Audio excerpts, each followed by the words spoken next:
What is up, YouTube? Two-Wheel Gardener here. I'm going to do a review on my 2015 Victory Magnum. I've had it for probably about 4 months now, and I've put 2,000 miles on it. And this is like an official introduction to it. 2015 with, let's see, hold on, let me turn my music down before we get let's see, we got 15,000 miles right now.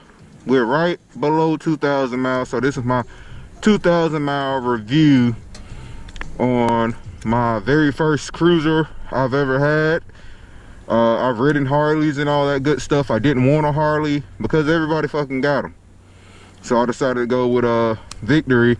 I was looking at Kawasaki also, but this one caught my eye partially because it's cool ass color. The front rim, it's a 21-inch front rim. You can't get those mainly stock from anywhere else. This is kind of like the flashier brother of the Victory Cross Country, which I was looking at also until I saw this. Like I said, the things I like most about it, it took me a while to get used to sitting up straight when riding. You know, I'm used to being on a crotch rocket, being bent over, so it took me a minute. The factory seat is nice. The bags are freaking huge. You know, you could put a whole lot of stuff in these bags. I don't really have nothing in them but some camera mounts and crap, but they got a lot of space in there. Backrest, I don't ride with anybody. Hopefully I get my wife to ride with me soon enough. I'm working on it. I'm trying to wear her down to try to get her to at least ride with me a little bit. Front windshield, the front fairing is big enough it keeps air off you, but this little windscreen they gave us sucks. This shit sucks ass. Going about 80-90, you get a lot of buffering, and the buffering is like hitting you dead, like right in your eyes, and your helmet's like bobblehead and everything. So I ordered a new windscreen for that to try to solve that problem. The size 13, so the floorboards are good enough. I've talked to somebody else who was size 14. They thought, so if you got big feet, you're good enough with this one. I like the seating position for the most part. I was thinking about putting some mini apes on there just to move the handlebars from here to maybe like here, just to see how it's going to work. I don't know. A lot of people seem to like the apes. I'm going to give them a try and see how it goes. When I was doing a lot of research on this bike before I even bought it, a lot of people complain about the ergonomics with the finger, with the, what do you want to call them, the hand controls. And to be honest, I don't particularly like where they're sitting at either, because especially like on your throttle hand, to get this thing on, if you're in let me put this shit in drive and gear so I can stop rolling, because I'm on a hill. There we go. I'm sitting on a hill and I keep rolling. But the ergonomics, like here, and you're gonna have to go here to push on. My hands aren't small, but they aren't freaking massive either. And this whole thing right here sometimes gets a little wonky. Yeah, you can hit the set button fairly easy, but to come from here to get the on kind of irritates me. The throttles, this is all your radio controls and everything over here. They're straight because you don't have to hit that on button. It's okay. They could have, I wish they would have put them like right here or something like that instead of down here. I don't know. And when I bought this bike, the guy couldn't tell me how to get the thing to set to see the mileage and everything like that. He had the bike since it was fairly new. Like I said, it's a 2015, so it's not very old, but there's a hidden button right here, and this cycles through everything on your dash like your mileage. So we're gonna turn it on really quick.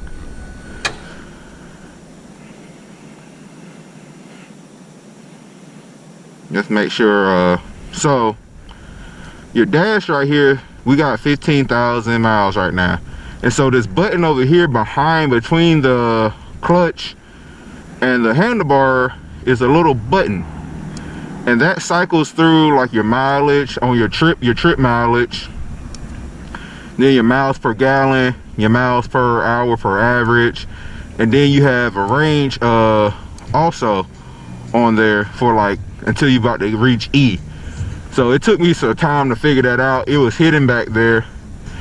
And also the guy couldn't tell me how to get it to set to your Bluetooth and all that. He was a little bit older gentleman, but you know, your modes and everything, I figured out most people could probably figure out how to get it to work, but I did not. It took me a minute to find that button back there in the middle between the clutch and the handlebars, so that was a little off-putting.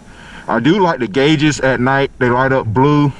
They're really easy to see. They're perfect. You can see them clear as day. The response is pretty good. I figured out when you riding, keep it between like 2 and 3. What am I trying to say? 2 and 3 RPM, 2,000 and 3,000 RPMs. This seems to run really right where it wants to be. And you gotta click through the gears really fast. Like I said, first time owning a cruiser, so I did not know you had to click through gears so fast.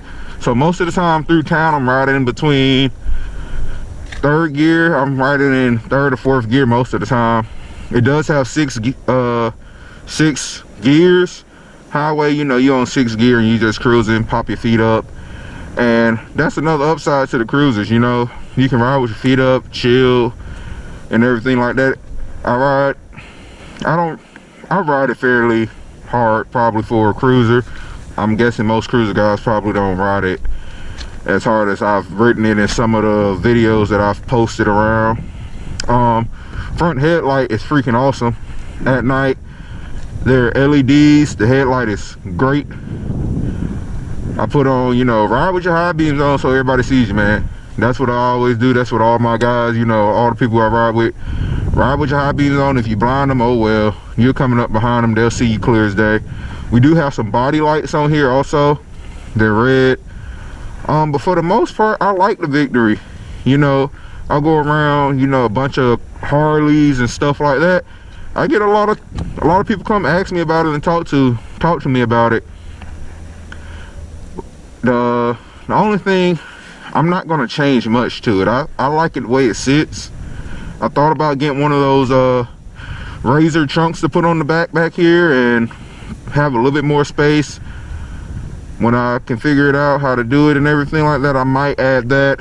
Put some apes on here. The speakers are fairly loud. I shouldn't get in no trouble for playing them really quickly, but the factory speakers on this thing are decent, to say the least. You know, a lot of people ask me if I'm gonna add something else.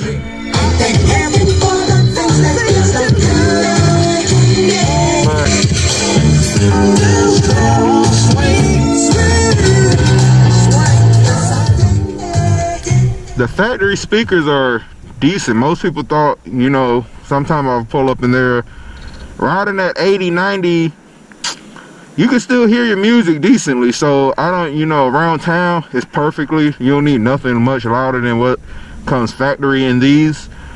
So I won't do anything to the speakers or anything like that. As it sits, I like the bike. 2,000 miles, no problems at all. Let me think. I haven't had any problems out the bike at 2,000 miles. So the only thing I replaced, I've put an oil change. I replaced the back tire when I first got it. I have a front tire sitting at the house right now. We're going to get that replaced and we're going to keep riding. And a lot of people always ask, well, Victory went out of business. How are you going to get parts and yada yada yada? Who's going to work on it? Victory did go out of business. Indian has Indian came back into play, so that's what Victory is now, pretty much. But Indian dealerships still have parts. Polaris still have parts. They're still, you can still get them worked on at those dealerships. Even you know, your local dealerships with guys that in your towns or whatever will still work on them. For the most part, you can still get the parts and everything like that. I also did think about getting some performance parts, but everything, I don't know if I want to spend all that money on it. Everything is pretty much performances from Lloyd's, and you can get stage 1, stage 2s and stuff like that. But I'm not trying to go fast on this thing. You could have a little bit more, but you know, if I want to go fast, I just hop back on my Gixxer and, you know, go a little bit. But I like it pretty much the way it sits. And that's pretty much my 2015 Victory Magnum. Go ahead and hit the like and subscribe button. If you have any questions, hit them in the comments. Like, as it sits, like I said, I'll add a few things, but nothing much. And that's it. Thanks, folks.